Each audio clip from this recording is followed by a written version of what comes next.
Biblia es el libro de mi Dios. En ella solo confío yo. La Biblia es el libro de mi Dios. Y en ella solo confío yo. La Biblia. La Biblia es el libro de mi Dios.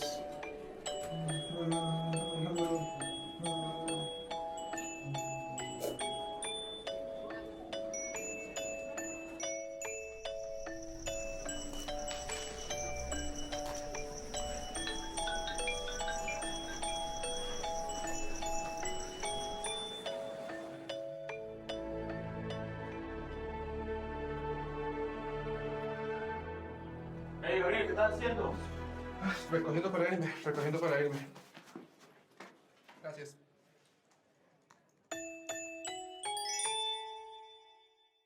Estamos hoy con la tercera parte de la Biblia, verdad o tradición. La Biblia, verdad o tradición. Y ahorita Ajax, que está aquí, se está burlando de mi título, ¿verdad? Ese título yo sé que no es el más atractivo, ¿verdad? No es el título más atractivo con el que hemos nosotros, no es el más creativo. Nosotros ponemos mucho énfasis en buscar títulos creativos para que la gente quiera venir a aprender de Dios. Pero de vez en cuando es necesario simplemente enseñar cosas que, aunque no sean tan atractivas o tan creativas, pues es súper importante y súper necesario. ¿Y qué más que la Biblia? ¿Ok?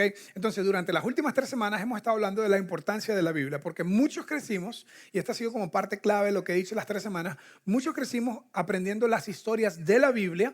El jardín del Edén, la historia de Noé, que construyó un arca muy grande, la historia de Jonás. ¿Quién no se sabe la historia de Jonás, verdad? Que vino un pez muy grande, un tiburón ballena y se lo tragó. Y muchos conocemos David y Goliat, esa es una historia también muy famosa. Todos conocemos historias de la Biblia, pero no necesariamente conocemos la historia de la Biblia. Entonces, por las últimas 2 semanas y hoy hemos estado hablando de que es muy importante conocer la historia de la Biblia. La primera charla nos enfocamos mucho en cómo está compuesta la Biblia y hablamos mucho del Antiguo Testamento. La segunda charla hablamos del Nuevo Testamento. Yo les di algunos tips y algunas cosas para ver. Por ejemplo, tengo un gráfico, quiero mostrarles este gráfico. Y si aprenden esto, ya van a saber más que la mayoría de la gente acerca de la Biblia. De Adán a Abraham, 2000 años. De Abraham a Jesús, 2000 años. Y de Jesús a nosotros, ¿cuánto? 2019, ¿ok? Entonces, desde la creación de Adán, que según la Biblia es la creación del ser humano con Adán, han pasado alrededor de 6.000 años, pero los científicos dicen que son millones y millones y millones de años. Pues, ¿qué importa? Tal vez la respuesta es sí, tienen razón los dos. La Tierra tenía millones de años y después hace 6.000 años Dios empezó a organizar todas las cosas. Bueno, el punto es que de eso hemos estado hablando y dijimos que en el Antiguo Testamento, de la parte de Adán hasta Jesús, estuvimos viendo cómo los temas de la Biblia o las historias de la Biblia pasaron primero por tradición oral. ¿Okay? La gente le contaba cuentos, literalmente le contaban historias de cómo Dios hizo el mundo, etc. Y fue pasando en tradición oral. Y después, eventualmente, como 1500 años antes de Jesús, Moisés comenzó a agarrar estas tradiciones y a escribirlas. Y luego también escribió el Génesis y después escribió el libro de las leyes. ¿Okay? El libro el Éxodo, que es el libro que cuenta la salida de Egipto, y luego los libros de las leyes, que son Levíticos, Números y Deuteronomio. Entonces, los primeros 5 libros de la Biblia lo escribió Moisés, y ahí la Biblia va a un montón de otras partes, ¿verdad? Como profetas y jueces y un montón de otras cosas, reyes, muchos de esos en la Biblia. Y Moisés escribió gran parte, y vimos la semana pasada en las 2 semanas anteriores que la Biblia tiene una sola historia, ¿ok? Aunque es un montón de historias, hay una línea que une todo esto, y es Dios acercándose a su creación. Dios queriendo reconciliarse con el ser humano. Dios hizo al hombre, hizo a la mujer, hizo la creación, y Dios quiere que haya armonía entre creación y creador. Y de hecho, yo creo que somos más felices cuando estamos en armonía con Dios. Por eso esto es tan importante. Cuando tú y yo estamos en armonía con nuestro creador, yo creo que ahí es donde tenemos la oportunidad de ser realmente felices. Así que acercarte a Dios es algo súper importante hacer para encontrar esa armonía entre Dios y entre usted. Entonces, todo eso lo hablamos la semana pasada, luego la semana anterior, luego la semana pasada hablamos de Jesús y dijimos que si Jesús no hubiese resucitado, probablemente no tendríamos la Biblia, porque la Biblia entera llegó a nosotros gracias a que los seguidores de Jesús le dieron mucha importancia a Jesús después que resucitó. Es decir, Jesús era muy importante, pero después que resucitó era extremadamente importante, ¿ok? La semana pasada dijimos cosas, por ejemplo, como nadie creía en Jesús el día de la crucifixión. Nadie. Pedro, su mejor amigo, dijo, ni lo conozco. Si lo he visto no me acuerdo, dijo Pedro, y empezó con malas palabras a negar a su Señor. Ahora, hay una teoría por ahí que dice que la razón que Pedro negó al Señor fue porque cuando Jesús estaba haciendo muchos milagros, un día Jesús llegó a la casa de Pedro y la suegra de Pedro vivía en la casa de Pedro, cosa que yo no recomiendo, pero Pedro vivía con la suegra o la suegra vivía con Pedro, no sé, la verdad, tampoco he llegado tan al estudio tan profundo. Lo cierto es que Jesús hacía milagros, la suegra de Pedro estaba enferma, en contra de la voluntad de Pedro, creo yo. Jesús sanó a la suegra, ¿ok? Y entonces cuando le preguntaron a Pedro por Jesús, él dijo, yo ni lo conozco, ese man, la verdad, ni es amigo mío. Un amigo no hace eso, ¿ok? Bueno, el punto es un chiste de pastores. Todos los pastores cuentan ese chiste, ¿ok? Típico. ¿Ok? El punto es que Pedro niega al Señor, ¿ok? Porque está asustado porque los romanos están crucificando a su mejor amigo y probablemente van a crucificar a los otros 11, ¿verdad? Que andaban con él porque eran 12, pero bueno, ya ustedes saben el chisme de Judas, ese es otro chisme muy bueno que está en la Biblia, un traidor. En todo lugar hay uno, no mentira. El punto es que si dejan de hacerme preguntas puedo concentrarme en lo que tengo que decir, ¿ok? El punto es que Pedro niega al Señor, lo que quiere decir que Pedro no creía que el Señor iba a morir y resucitar porque estaba súper asustado. Y de hecho, nadie creía que Jesús iba a resucitar porque los muertos no resucitan y de eso hablamos un montón la semana pasada. Pero el hecho que Jesús resucitó comprobó su divinidad. Comprobó que era diferente, ¿ok? Comprobó que era diferente. Entonces, toda la semana pasada hablamos acerca de eso. Hay unas partes que me faltaron. Entonces, la charla de hoy, para complementar estas tres, porque las usamos mucho para los estudios de Biblia también, o para las personas que ven a través de la página web o de la aplicación. El punto es que hoy voy a terminar contando un poquito en la parte histórica que cierra el Nuevo Testamento, de cómo se fue dando la historia del Nuevo Testamento y de la iglesia.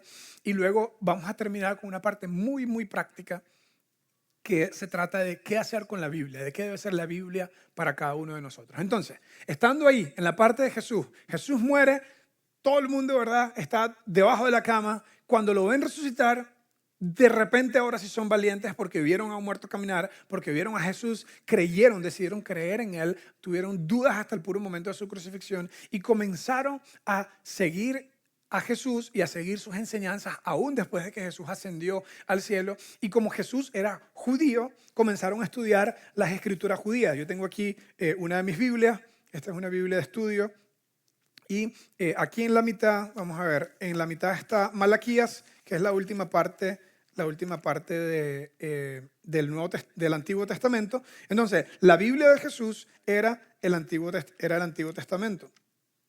¿Okay? Desde aquí hasta aquí era la Biblia que Jesús leyó, ¿okay? Entonces, la que Jesús leía en su tiempo, ¿okay? Y no estaba puesta como esto, eran rollos o pergaminos. El punto es que los discípulos de Jesús comenzaron a estudiar el Antiguo Testamento. Comenzaron a estudiar lo que Jesús había dicho. Pero vean la frase que les tengo aquí. Los discípulos de Jesús comenzaron a estudiar las Sagradas Escrituras, el Antiguo Testamento, esta parte. No con propósito judío. Aunque Jesús era judío y su Biblia era la Torá o la Tanakh, que es la Biblia judía, comenzaron a estudiar la Biblia judía no con propósito judío, no para aprender más del judaísmo, sino con propósito, y esta es una palabra teológica, cristológico. A Jesús se le llamó el Mesías, que en griego es Cristo, ¿ok?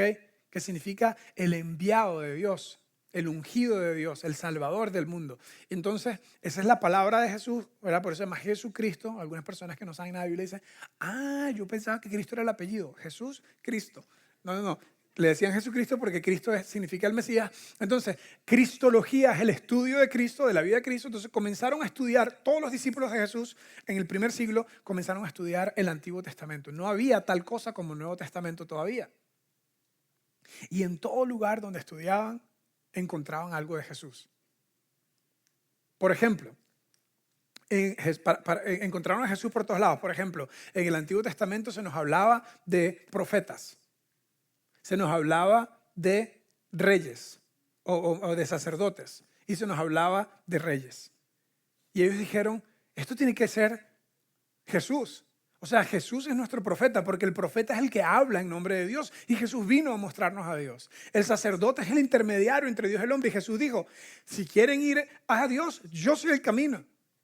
Tiene que ser Él nuestro sacerdote. Y Jesús dijo que quería gobernar nuestras vidas y eso es lo que hace un rey. Entonces, todo esto que se encontraba en el Antiguo Testamento comenzó a ser Jesús. Es decir, como vamos a ver dentro de un momento, voy a regresar a este punto dentro de un momento, comenzaron a dar una gran supremacía a Jesús, una gran importancia a Jesús y comenzaron a enseñar de Él por todos lados. Como dije la semana pasada, Pablo llevó el cristianismo a toda Europa, a todo el Mediterráneo y a toda Europa, y el cristianismo comenzó a crecer y a crecer y a crecer, llevando la enseñanza de Jesús por todos lados, al punto que hubo una gran persecución durante los 2 primeros siglos. Pero mientras más perseguían a los cristianos, más se multiplicaban, era algo increíble. De hecho, hay un historiador del segundo siglo, alrededor del año 250, se llama Tertuliano, y les traje una frase que saqué de uno de los diferentes libros que él escribió, una frase donde él decía, para ilustrar el nivel de persecución que había contra los cristianos, porque el imperio de Roma se comenzó a sentir amenazado porque el cristianismo estaba creciendo como un movimiento social.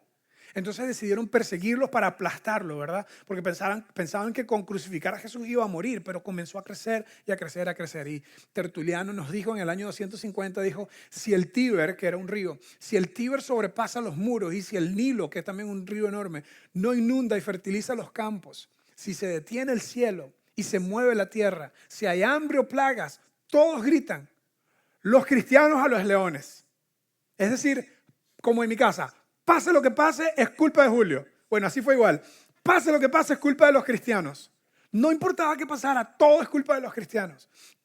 Comenzaron los romanos, al principio en unión con la jerarquía judía, a perseguir el movimiento cristiano. Pero como les decía, no lo lograban. Mataban a uno y salían 10 más. Y se comenzó a reproducir el movimiento cristiano en el siglo I, en el siglo II, en el siglo III. Ahora, ¿cuál era la enseñanza central? Y ojo, los que quieren realmente dedicarse a estudiar más la Biblia, específicamente el Nuevo Testamento, ¿cuáles son los temas centrales? Temas centrales al Nuevo Testamento. Hay 2. Hay muchas enseñanzas. Hay muchas enseñanzas y todas son buenas. Y yo he estudiado la Biblia toda mi vida y es lo mejor del mundo. Pero hay 2 temas centrales al Nuevo Testamento. La supremacía de Jesús y la supremacía del amor. La supremacía de Jesús y la supremacía del amor. Entonces estos cristianos en los primeros 2 siglos fueron por todo lugar. ¿Y cuál era el mensaje que tenían? Jesús es el supremo. Jesús es el rey, es el profeta, es el Señor, es mi Salvador. Él murió en Jerusalén, Él resucitó. La supremacía de Jesús. Jesús es el Señor. De hecho, hay otra doctrina, otra enseñanza que se llama el señorío de Jesús. Esa idea que le decimos a Jesús, le decimos Señor. Bueno, la palabra Señor significa amo, significa maestro, significa dueño. Y Jesús mismo dijo algo que es muy relevante para muchos de nosotros hoy. Me dicen Señor, Señor y hacen lo que les da la gana. Me dicen, tú eres el amo y vives como tú quieres. Y eso ha sido parte de la historia del cristianismo. Parte que nosotros tenemos individualmente. Tenemos que anteponernos a eso. Si le decimos a Dios que es nuestro Señor, debemos dejar que realmente Él guíe nuestras vidas. Y eso fue lo que hicieron los primeros cristianos por los primeros 2 siglos, por los primeros casi 3 siglos.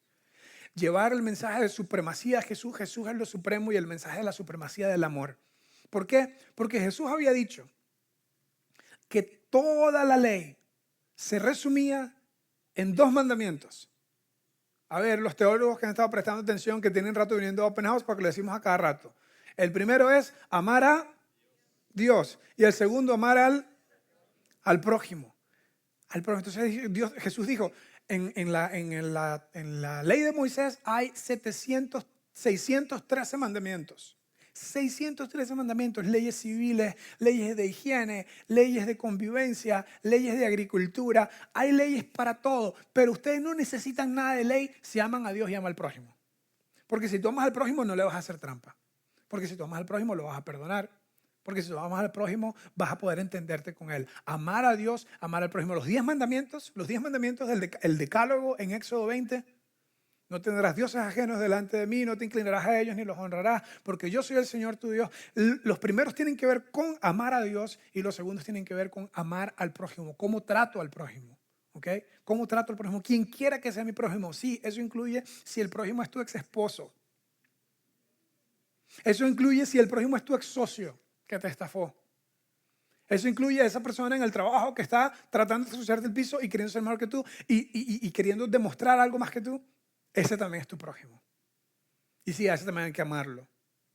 Pues eso fue lo que hicieron los primeros cristianos por los primeros 2 a 3 siglos.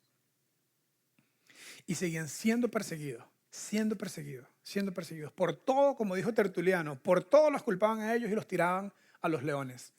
Algunos vieron la película Gladiador, como tiraban a gente, a esclavos. Bueno, la mayoría de esos esclavos eran cristianos, que por simplemente seguir eso. ¿Y sabes qué? Nunca en los primeros 3 siglos de historia cristiana, nunca encuentras a un cristiano armando una milicia, armando un ejército, peleando, defendiéndose. Nunca. ¿Qué hacían los cristianos entonces? Cuando los perseguían, corrían. Cuando los perseguían, se iban a otro lado. Se iban a otra lado. Yo sé, los machos pecho peludo, lomo plateado, ¿verdad? Que estamos aquí, decimos, yo me hubiese defendido, ¿verdad? Yo hubiese armado, ¿verdad? A veces yo veo cosas en el mundo que vivimos hoy, digo, Dios mío, ¿por qué no podemos? En fin, el punto es que los cristianos no se defendían. ¿Por qué? Porque Jesús había dicho, el que le ponga una mejilla, póngale la otra. Y dijo, bueno, no vamos a poner la otra, pero tampoco vamos a pelear. Y se iban a otro lado. Y a donde sea que iban, enseñaban la supremacía de Jesús, la supremacía del amor. Jesús es lo primero, Él gobierna nuestras vidas y Él nos enseñó a amar a Dios y amar al prójimo. Y eso era el mensaje que iban. Y por todos lados se expandían como cucarachas, por todos lados. Y de pronto el emperador mismo comienza a ver que el movimiento social de estos cristianos está creciendo demasiado. Y llegamos a un punto de inflexión importantísimo en la historia. Por eso les dije, la primera parte va a ser un poco histórica y ahorita ya entramos en la parte más práctica. En el año 300, alrededor del año 300, específicamente en el 313, vamos a ver algo, hubo un nuevo emperador que se llamaba Constantino. Constantino movió la capital del imperio de Roma a Constantinopla, o sea, le puso su nombre, ¿ok? En honor a él, ¿verdad? El tipo era tan gato, ¿verdad? Que dijo, es más, esta ciudad ahora se va a llamar Constantinopla, en honor a mí. Y él, como él era el jefe, él era el emperador, lo podía hacer. Y su mamá se llamaba Helena, ¿ok? Doña Helena iba a tomar café en el country con algunas amigas allá en Constantinopla y esas amigas le comenzaron a hablar de Jesús y de estos cristianos. Y doña Helena se hizo cristiana, aunque ella era romana, pagana, como toda la religión de Roma en ese tiempo, que creían que Dios era lo que sea que se mueva es Dios. Júpiter es Dios, el sol es Dios, la luna es Dios, la lluvia es Dios, tus abuelos son dioses, tus abuelas son dioses. Entonces el punto es que los romanos creen que todo era Dios y de pronto la gente se va convirtiendo en el cristianismo por todos lados. Doña Elena está tomando café con sus amigas y se hace cristiana y comienza a influenciar a su hijo Constantino, ¿verdad?, acerca del cristianismo. Y le comienza a decir que no persiga a esos cristianos porque ella se enteró de Jesús y no sé qué. Y ahora ella tiene una relación con Jesús y le pide a Jesús. Y Constantino dijo, mi mamá se volvió loca, no sé qué voy a hacer, pero comenzó a poner atención. Y un día Constantino tuvo un sueño. En ese sueño se le aparecía una cruz llena de fuego. La cruz estaba en fuego. Y escuchó una voz que le decía, con esta cruz vencerás. Y mandó a quitar todos los símbolos romanos de los escudos de los soldados y mandó a poner una cruz. Y comenzó a decirle a la gente que se decidía tolerar el cristianismo. De hecho, este se llamó el Edicto de Milán. Estando en Milán, dio una proclama donde dijo que los cristianos podían ser tolerados. Era como decir un edicto de tolerancia religiosa. ¿Ok? Y comenzó con el tiempo a ver que podía utilizar, en mi opinión, para sus propósitos políticos parte del poder que tenía estas masas populares de gente cristiana. Pintó una cruz en cada uno de los escudos y comenzó a decir que ahora él era cristiano y que por lo tanto la gente de su imperio debía ser cristiana. Hasta que en el año 325, solamente unos años después de esto, en el año 325 hicieron un concilio o una conferencia este fue uno de los primeros concilios episcopales o de líderes religiosos que se reunieron con Constantino y ahí decidieron ponerse de acuerdo acerca de cuál es el credo de la iglesia cristiana. Hicieron una reunión, ¿verdad? Como esos que hacen, ¿verdad? A veces los países, ¿verdad? Hicieron un todo ahí como el grupo de Lima y el grupo de no sé qué. Y al final se tomaron una foto, obviamente, como hacen todos los presidentes. Y vean lo que hicieron. En este caso, se tomaron una foto, pero no habían fotos en ese tiempo. Alguien pintó un cuadro. Este que está aquí es el emperador Constantino. Y todos estos son los jerarcas religiosos de aquel momento. En el año 325 nació el primer credo oficial. Hasta ahora el cristianismo no era oficial, era un movimiento social de gente que seguía. Jesús es muy importante, el amor que Él nos dijo es muy importante, y de eso se trataba todo el movimiento. Y ahora se hicieron oficiales. El credo de Nicea, el concilio de Nicea, le dio al cristianismo oficialidad y le dio un credo. Y yo lo tengo aquí, se lo voy a leer rapidito porque yo sé que ustedes están interesadísimos en esto. ¿Okay? El credo de Nicea dice así: creo en un solo Dios, Padre Todopoderoso, Creador del cielo y de la tierra, y de todo lo visible e invisible.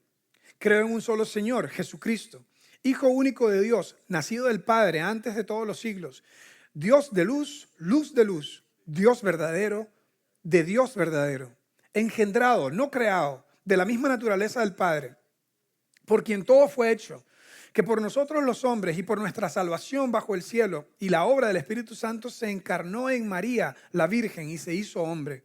Y por nuestra causa fue crucificado en tiempos de Poncio Pilato. Padeció y fue sepultado y resucitó al tercer día según las Escrituras.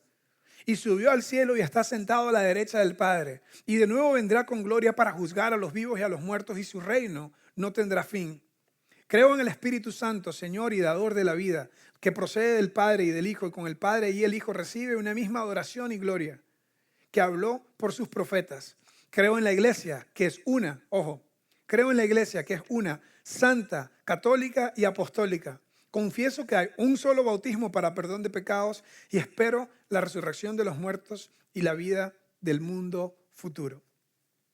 Este es el credo oficial, el primer credo oficial del cristianismo, que se firmó en Constantinopla. Yo tuve la oportunidad hace 1 año y medio de visitar Constantinopla, ahora se llama Istambul. Y de hecho estuve en el patio de Constantino. Tuve la oportunidad, ustedes, la gente de plata construye como man cave, ¿verdad? Y construye un cine o construye una piscina allá en el patio. Constantino tenía un hipódromo en su patio, ¿ok? Entonces él salía de su casa al patio y veía las carreras de caballo, ¿verdad? Ese era como su hobby. El punto es que este señor dirigió todo esto en ese concilio y le dio al mundo cristiano este credo que yo acabo de leer. Ahora, un par de notas acerca de esto. Yo creo en el credo. Creo en cada palabra de esto que acabo de leer. Y yo no soy católico, pero incluso la parte que dice una iglesia santa, católica y apostólica, las definiciones son muy importantes porque la palabra catolicismo significa universalidad. Y todo buen católico que conoce estas cosas sabe que catolicismo significa universalidad porque el cristianismo es para todo el mundo, es universal. Cada una de estas cosas yo la creo palabra por palabra. Y esa es la parte buena. La parte mala es que probablemente este credo fue uno de los primeros grandes errores del cristianismo. Porque este credo le comenzó a dar al cristianismo una mentalidad dualística que todavía tenemos hoy. Comenzó a darle al cristianismo una idea de que esto es lo que yo creo y si tú no crees esto, tú estás mal. Este credo, por bueno que es, palabra por palabra lo creo, eventualmente se convirtió en la herramienta para hacer guerras santas y cruzadas y persecución. ¿Cómo es posible si los cristianos no peleaban? ¿Cómo es posible que ahora los cristianos eran perseguidos? ¿Cómo es posible que ahora los cristianos están persiguiendo? ¿Qué es eso? Un cristiano del primer siglo, del segundo siglo, al ver las guerras santas que habían contra los musulmanes y contra los judíos y todo esto, se rascaría la cabeza y diría, no aprendió nada de lo que dijo Jesús. Jesús dijo, el amor es lo más importante. Y sin embargo, así fue avanzando, especialmente en la era media, terrible las persecuciones que habían. Un dato histórico importante también de la era media, un señor que se llamó Martín Lutero, era un sacerdote católico. Y él fue el primer protestante, ¿ok? Él fue el primero que verdaderamente le protestó a la Iglesia Católica, le protestó al Papa por todas las cosas que él estaba viendo que no estaban bien. Entre ellas, por ejemplo, la venta de indulgencias. Los líderes religiosos vendían indulgencias para perdonar pecados. Es decir, la gente pecaba, como hoy, y entonces decían, yo te vendo esto y quedas absuelto de tu pecado. Lo cual no sería una mala idea para recoger fondos, porque aquí hay muchos pecadores. El punto es que comenzaron a vender y a hacer una gran corrupción con esta idea de ventas de indulgencia. El Papa comenzó a decir, la voz del Papa es la voz de Dios, y comenzaban a haber abusos. La iglesia comenzó a adquirir tierras. El mundo en el que vivían se controlaba la economía, se encontraba un montón de cosas. Y este señor Lutero, estudiando la Biblia porque era súper estudioso, justo en el 417 se había hecho la primera imprenta, él se dedicó a traducir la Biblia del latín al alemán, que él era alemán, y comenzó a decir a la gente, vea, no estoy de acuerdo que el Papa es infalible. Lo que necesitamos es enseñarle a la gente la Biblia. Y comenzó a hacer una revolución, ¿verdad? Basada en la idea de sola fide, sola gracia, sola escritura. Lo que necesitamos no es al Papa diciéndonos qué hacer, lo que necesitamos es solamente la fe, la fide, solamente la gracia de Dios, aceptar la gracia de Dios y solamente entender las escrituras. Eso es lo que necesitamos. Y algo muy bueno comenzó a pasar, ¿verdad? Porque el Papa no es infalible como ningún hombre es infalible. Pero igual se continuó ese pensamiento dualístico. Yo tengo la razón, él está equivocado. Y eso no deja espacio para el amor. Eso no deja espacio para la supremacía de Jesús y para la supremacía del amor. Y así el mundo ha ido avanzando, el cristianismo ha ido avanzando y vez tras vez siempre tenemos. Yo mismo crecí en una iglesia súper buena, ¿verdad? Pero mi iglesia era bautista y los bautistas vinieron del protestantismo. Salió Lutero del catolicismo y comenzó un movimiento protestante, y de ahí igual no se podían poner de acuerdo entre ellos. Entonces salió bautista, metodista, cualquier cosa que termine en ista, presbiteriano, ese no termina en ista. Y comenzaron a hacer, ¿por qué pasaba esto? Porque había un pensamiento dualista. Yo tengo la razón, tú no tienes la razón, mi credo es mejor, mi credo es superior. No se bautizan a los niños, se bautizan a los grandes, no se bautizan a los grandes. Y comenzó a haber pleitos y pleitos y pleitos, y tal vez no guerras santas, pero pleitos entre todos estos. Y Jesús está como rascándose la cabeza diciendo, no aprendieron nada. No aprendieron nada. Porque han dejado a un lado la supremacía del amor. Han dejado a un lado la supremacía de Jesús. Entonces, ¿qué tiene que ver esto con la Biblia? Al estudiar la Biblia, tú y yo, tenemos que recordar que no podemos poner a Dios en una caja. Es más, tengo una frase para decir esto. Los líderes religiosos históricamente han intentado poner a Dios en una caja. Y cuando ponemos a Dios, o cuando tratamos de poner a Dios en una caja, nos hacemos arrogantes. Dejamos a un lado el amor, y el amor a Dios y el amor al prójimo. Entonces, ¿para qué es la Biblia? ¿Para hacernos arrogantes con el conocimiento que tenemos? Eso sería un grave error, sería seguir esos mismos errores que los cristianos han cometido por tanto tiempo. Vean esta frase que tengo aquí. Un panadero no hace pan para que sea analizado y para que sea criticado, a menos que esté en la competición de MasterChef. Un panadero hace pan para que la gente se lo coma. La Biblia es alimento espiritual. La Biblia es para alimentar nuestro ser. Un constructor no hace una casa para que la critiquen y para que salga en una revista. Ojalá así suceda, ¿verdad? Pero hace una casa para que sea habitada. La Biblia es alimento. Tu vida es una casa que tiene que ser construida y habitada, y que tiene que ser construida bien. Y para eso es la Biblia. ¿Cuál es el propósito de la Biblia? Aprender y hacernos arrogantes y demostrarle a otro cuánto sabemos. Eso sería un error. Yo creo que Dios nos dio la Biblia por dos propósitos principales. Yo creo que Dios nos dio la Biblia primero para conocerlo a Él y amarlo. Para conocerlo a Él y amarlo a Él.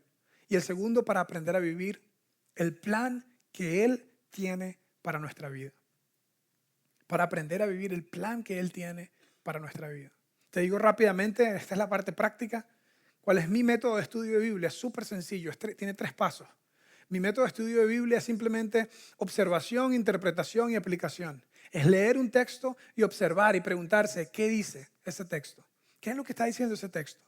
Y observar todo el estilo en el que se escribió, el contexto en el que se escribió. Luego empezar a interpretar ese texto y decir cuál es la intención del autor. Tanto del autor humano, ¿verdad? Si lo escribió Pablo, si lo escribió Pedro, si lo escribió cualquier autor humano, pero cuál es la intención de Dios ahora, entendiendo la historia de que Dios quiere reconciliarse conmigo. Cuál es la intención del autor humano y cuál es la intención del autor divino, que es Dios hablando a través de estas personas. Y por último, esta es probablemente la parte más importante que puedo aplicar a mi vida. Al estudiar estudiar la Biblia, ¿qué puedo aplicar a mi vida? ¿Qué puedo aplicar a mi vida? Yo tuve el privilegio de crecer en una iglesia que con todos sus errores eran demasiado buenos enseñándonos a esto, enseñándonos, estudie la Biblia, vea qué dice, entienda qué está tratando de decir Pablo y entienda qué está tratando de decir Dios y hágalo.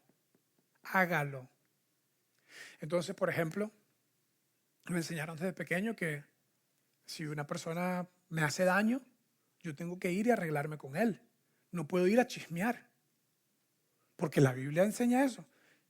Jesús dijo, si tu hermano te ofendió, ve y arréglate con él.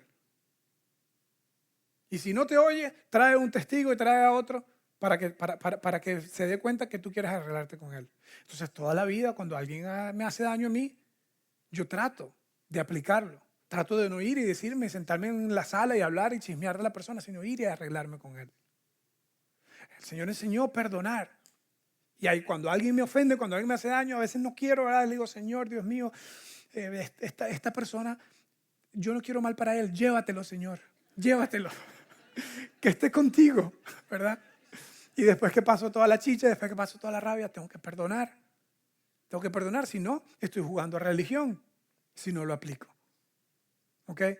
A mí me enseñaron desde pequeño, por ejemplo, y esto gracias a Dios y gracias a la Biblia, ha sido lo mejor que me ha pasado en temas de finanzas personales. Me enseñaron, todo lo que tienes es de Dios. Dios nos dio la vida, nos dio el respirar. Y para que no te hagas tan materialista y no creas que todo es tuyo, Dios te pide que le devuelvas a Él 10%. Ay, el diezmo, ya viene el diezmo. No estoy prescribiendo, estoy describiendo lo que me pasó a mí. Y voy a cumplir 40 años el próximo año, tengo 39 años. Y toda mi vida he vivido sin 10% de mis ingresos. Y nunca me ha ido mal. Me costaba cuando ganaba 1 millón de bolívares, que no vale nada, ¿verdad? Cuando estaba en Venezuela, 18 años, era muy fácil, ¿verdad? Ahora todos los millones que gano, tampoco gano tanto. Pero el punto es, cuando ganaba un poquito, me era fácil. Cuando ganaba más, ya tenía el hábito hecho. Y toda mi vida he aprendido, me enseñaron y he aplicado eso y no me ha ido mal. Me enseñaron también, por ejemplo, que la Biblia enseña, el que presta, ¿cómo era? El que pide prestado es esclavo del que presta. Entonces me enseñaron, no pida plata prestada. Si alguien necesita, usted puede, regálele. Pero no pida plata prestada. ¿Ok? Y nunca he vivido, la única deuda, no tengo deuda de consumo, nada de deuda de consumo. Y toda la gente que viene a mí por consejería o al departamento de consejería que tenemos con Gil, deuda de carro, deuda de casa, viaje en tarjeta de crédito. Y yo digo, Dios mío, gracias. Que allá en esa iglesia tan humilde en la que yo crecí, me enseñaron, no pida prestado, nada. Entonces, ¿qué estoy tratando de decir con esto? Qué gato Julio, no, buenísimo Julio, lo máximo, un aplauso, una ovación. No, ese no es el punto. El punto es, yo estoy agradecido que me enseñaron, lea la Biblia, interprétela y hágala, aplíquela. Y cada vez que me ha ido bien, he estado haciendo esta fórmula. Y cada vez que me he salido del camino, no estaba haciendo esta fórmula. Entonces, ¿qué vas a hacer tú? ¿Qué vas a hacer tú? Vamos a cerrar con estas preguntas. Tengo preguntas de reflexión. ¿Cómo sería tu vida si estudias la Biblia para conocer y amar a Dios? No para hacerte más inteligente y para decirle al Papa que está equivocado y para decirle al pastor que no. Simplemente para encontrarte con Dios al leer la Biblia. Conocerlo a Él y amarlo a Él. Esa es la primera pregunta que quiero que reflexionen. La vamos a poner ahí en nuestros diferentes canales para que en la semana estemos reflexionando acerca de esto. ¿Cómo se vería tu vida si Dios fuese realmente lo más importante? Este es un tema importante, ¿verdad? Aquí en nuestra cultura tica, en nuestra cultura latina, Diosito primero y hago lo que me ronca. Ay, Julio, ¿por qué estás tan regañón? No, es que seríamos igual de religiosos que todas las otras religiones si nosotros no hablamos de la importancia de hacer lo que está aquí. ¿Cómo se vería tu vida si realmente Dios tuviese la supremacía en tu vida? Cualquier decisión que vas a tomar la filtras a través de las enseñanzas de Dios. Y la última pregunta, ¿cómo se vería tu vida si el amor a Dios y el amor al prójimo fuesen realmente tu prioridad? Si el amor a Dios y el amor al prójimo, especialmente al prójimo que te ha hecho daño, si eso fuese tu prioridad. Reflexionemos acerca de eso, comencemos a estudiar la Biblia por nosotros mismos. Yo tengo desde los 3 añitos, o sea, 35 años tengo de aprender de Dios y de tratar de vivir como Él dice. y solo bueno me ha dado. No soy perfecto, me he salido del camino, pero cada vez que estoy haciendo lo que Dios enseña, solo agradecimiento tengo. ¿Qué acerca de usted? El propósito de toda esta serie de charlas es decirle a cada uno, Dios tiene un mensaje para ti, tiene un plan para ti. Y eso es más allá que conocimiento. Comienza a leerla, observarla, interpretarla, aplicarla. Y vas a ver cómo tu vida va a empezar a cambiar. De eso se trata la Biblia. Vamos a cerrar con una oración y así habremos terminado la charla de hoy. Dios, te doy muchas gracias porque esa gente que tú llevaste allá a Barquisimeto hace tantos años, en 1983, comenzamos a aprender de ti. Y te doy gracias que ese aprendizaje, al traducirse en acción, ha traído transformación total a mi vida. Te doy gracias por la gente que he visto que al aplicar tus valores y tus principios, sus vidas son mejor. Gracias que a través de la Biblia nos enseñas la misma historia de que tú quieres tener un encuentro con nosotros. Te pido por la persona que está hoy aquí, que vino buscando una cercanía contigo y que no entiende por qué los interlocutores y la religión tal vez han hecho el camino más oscuro. Que hoy pueda encontrarse contigo, que sepa que a través de la Biblia, de tu revelación, dejaste toda clase de mensajes para acercarse a esa persona. Te pido por los que tenemos tiempo en esto, que no nos hagamos religiosos. Que no nos hagamos religiosos diciendo, bueno, como yo hago esto y hago lo otro, estoy bien. Sino más bien que cada vez profundicemos más en la Biblia para vivir de acuerdo a lo que tú enseñas. Ayúdanos a poner en práctica lo que hacemos y que la medida de nuestra devoción a ti sea medida por la forma como te ponemos a ti de primero y como tratamos a la gente en nuestra vida. Ayúdanos a hacer esto realidad. En el nombre de Jesús. Amén.